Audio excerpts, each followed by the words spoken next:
ইরানের ঐতিহ্যবাহী খাবার। ইরানের সংস্কৃতি শুধু তার স্থাপত্য আর ইতিহাসেই সীমাবদ্ধ নয়, এর খাবারও বিশ্বব্যাপী জনপ্রিয়।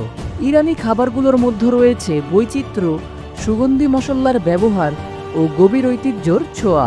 আসুন ইরানের কয়েকটি জনপ্রিয় ঐতিহ্যবাহী খাবার সম্পর্কে জেনে নেওয়া যাক। চেলো কাবাব। ইরানের জাতীয় খাবার বলা হয় চেলো কাবাবকে। এটি সুস্বাদু গ্রিল করা মাংসের কাবাব, যা বাসমতি চালের ভাত, গলানো মাখন এবং গ্রিল করা টমেটোর সঙ্গে পরিবেশন করা হয়। গোরমে সবজি। এটি ইরানের সবচেয়ে জনপ্রিয় স্টু। নানা রকমের সবজি, লাল মসুর ডাল, শুকনো লেবু এবং মাংস দিয়ে তৈরি এই খাবারটি ভাতের সঙ্গে খাওয়া হয়। ফেসেন জুল। এই রাজকীয় খাবারটি বাদাম ও ডালিমের রস দিয়ে তৈরি একটি বিশেষ ধরনের স্টু, যা সাধারণত মুরগি বা হাঁসের মাংস দিয়ে রান্না করা হয়।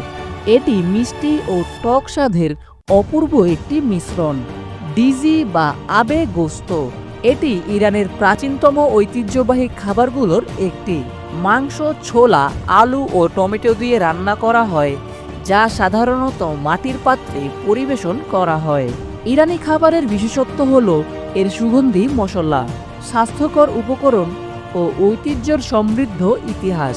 তাই যদি কখনো সুযোগ পান, তাহলে এই খাবারগুলো অবশ্যই ট্রাই করে দেখতে পারেন। প্রতিবেদনটি ভালো লেগে থাকলে আপনার ফেসবুক টাইমলাইনে শেয়ার করুন এবং খবর রূপান্তর পেজটি ফলো করতে ভুলবেন না। সেই সঙ্গে আমাদের ইউটিউব চ্যানেলটি সাবস্ক্রাইব করে রাখুন। এতক্ষণ খবর রূপান্তরের সাথে থাকার জন্য আপনাদের সবাইকে অসংখ্য ধন্যবাদ।